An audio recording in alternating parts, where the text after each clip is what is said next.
Welcome back to the second of 4 short talks as part of the Unwind with Singapore Art Museum series. If you hop onto the Singapore Art Museum Facebook page, you'll find previous videos where I've taught meditation on Facebook Live. This is coupled with different weekly themes based on Singapore Art Museum's art collection. The goal of these talks is to gain a deeper understanding of the shared properties between art and meditation, and why practicing meditation would benefit your appreciation of art and vice versa. With each of these talks, we hope that you will develop a deeper understanding of the nature of the mind and also start to appreciate the complexity of the brain. In this talk, we're going to focus on meditation and the control of attention within art. And here is the outline for today. We will firstly start with a chosen work from Jin Kwek from the Singapore Art Museum and experience it as we would as being in there. The difference is I would draw your attention to certain features within the artwork and combine it with our theme today. Next, I will introduce to you one of the most understated cognitive functions known as attention, and also explain a little bit more about focused attention meditation. We'll explore some of the scientific evidence of focused attention meditation as a form of cognitive enhancement and understand a little bit more about an event-related potential known as the Negativity 200 and how it relates together with meditation. The intent of these talks is geared towards the shared understanding between art, cognitive neuroscience, and contemplative practices. This is the framework that I work with to help us visualize the connection between the factors. While these themes may seem quite far apart from each other, there is a fine connection that links them all together, and that is the self that sits firmly in the center of these 3 elements. And out of it, the experience of connectedness within art itself. In today's talk, we're going to focus mainly on the overlap between neuroscience and contemplation. In terms of contemplation, we're referring to meditation as the main form. Attention is sitting right at the center of this overlap, and we'll be explaining a little bit more. Some of us already have a meditation practice. However, whenever we get into a seated posture, we may find that our mind is full of thoughts about money, displeasure, pleasure, etc. etc. It likes to go round and round in circles and ruminate. It's often paradoxical that most people find meditation rejuvenating or relaxing. Why is this so? Let's delve a little bit deeper. If you have ever meditated and felt yourself lost within your own thoughts, don't worry, experienced meditators do it too. Neuroscientist Hazenkamp and colleagues use functional magnetic resonance imaging, also known as fMRI, to investigate 14 meditators whilst they perform a 20-minute meditation session. These meditators were asked to press a button whenever they found themselves mind-wandering, in which case each time that they pressed the key, they analyzed the period before and after so as to localize the areas that were activated within the brain. They found that the activated brain areas coincided with cognitive functions that largely regulated how you manage your attention and executive functions. For example, when you were focusing, the dominant areas were the dorsal lateral prefrontal cortex, the posterior parietal, and the anterior cingulate cortex. And when you were mind-wandering, it was the posterior cingulate cortex and the precuneus. What was most interesting in their results was that in a 20-minute period, they found that the mind wanders off about 15 times, which means that every 1.5 minutes, your mind will be thinking about thoughts that were unrelated to the practice. And you wonder why kids have a 2-minute attention span. Let's return briefly back to the artwork by Jin Kwek and see if we're able to pay attention. In this art piece named Army Boys, we can see a group of national servicemen from Singapore. This is framed by photographer Jin Kwek, who captures them in a stylized manner as if they were celebrities in a photo shoot.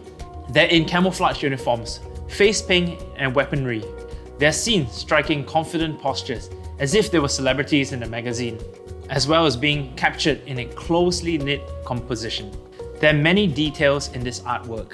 You may notice a consistent color palette of green, brown and black that is captured throughout the artwork. Maybe you notice some men that are sitting, squatting or standing. How do they look? Are they fierce or arrogant? What about their tools? Did you notice the mud in the tires of the truck? How about the driver who's taking a nap right now? Does this artwork evoke any memories of the past or present or future? Did you notice the red tips on their weaponry? What I just made you do was to guide you on how to operate your attention, just like a zoom lens on a camera. Yes, your attention can spotlight on different minute details as well as broaden to capture the whole artwork. In Jin Kwek's artwork, I guided you to focus on many different elements making you focus on tiny details such as the red tips on the weaponry, and also to look at the whole piece in understanding the entire color palette.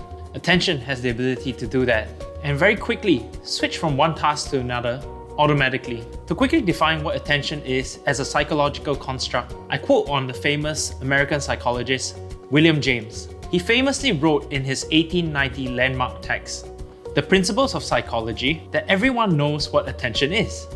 It is taking possession of the mind in a clear and vivid form, of one out of what seem several simultaneously possible objects or trains of thought. Focalization, concentration, and consciousness are at its essence. If we want to understand meditation, then we first must understand the normal operations of the mind, so that we can uncover why meditation as a cognitive practice is so effective in the first place. When we start to relate the control of attention back to meditation, we can segregate meditation into two dominant kinds. The two kinds of concentration in meditation within the traditional yogic texts are referred to as samprayana, which means attention on an object, and asamprayana, which means attention without an object. In the scientific texts, they're often referred to as focused attention meditation or open monitoring meditation. In the focused attention meditation style, you have the attention performing a series of mental operations that includes vigilant monitoring, disengagement from distraction, and then a redirection of focus back onto the object.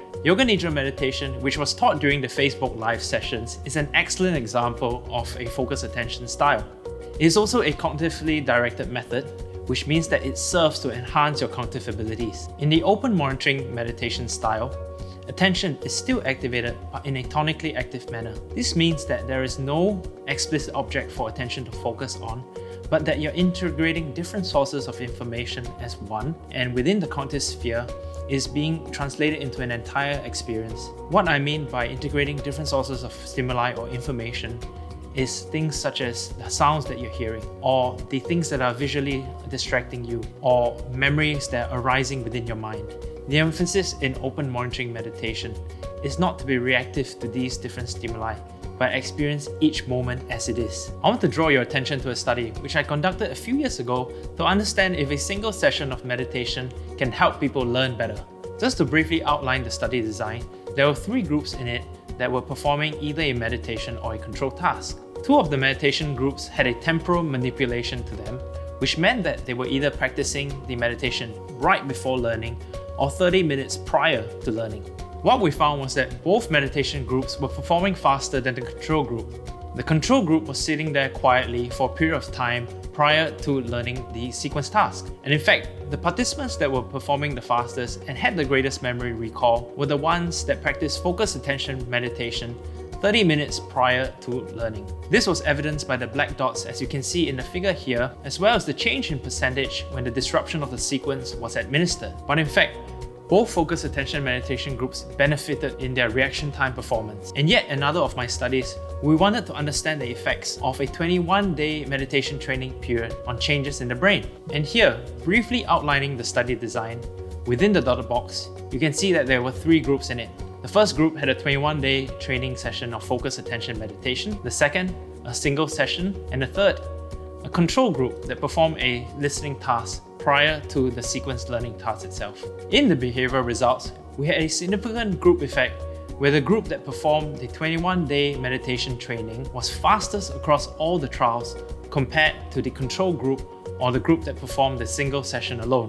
In cognitive neuroscience, we measured the brain using electroencephalography, which is a method that puts electrodes on the scalp itself. One of the ways in which we understand cognitive activation is by decomposing these brain signals down to what we call event-related potentials. The trace that you can see here on the screen is an example of that, and it shows the grand average of a signal from an electrode that's centered on the center of your scalp. You can see here the line in the black, which is the group that performed the 21-day meditation period, is significantly more negative compared to the other 2 groups. Here, the interpretation is that FAM training affords faster reaction time performance as well as greater attentional control when you're learning a task. To summarize, we can expect FAM training to increase attentional control through its cyclical processes. This in turn increases cognitive control, which activates the frontal as well as the midline areas of the brain, which in turn increases concentration, faster reaction time performance during these concentrative efforts. We can expect improvements in art as well,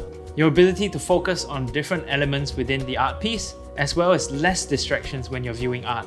Thank you for your attention over this short lecture. And if you like this kind of content from Singapore Art Museum, please feel free to hop onto their Facebook and YouTube pages, like, share and subscribe. I'm Dr. Russell Chan, signing off for now. See you next time.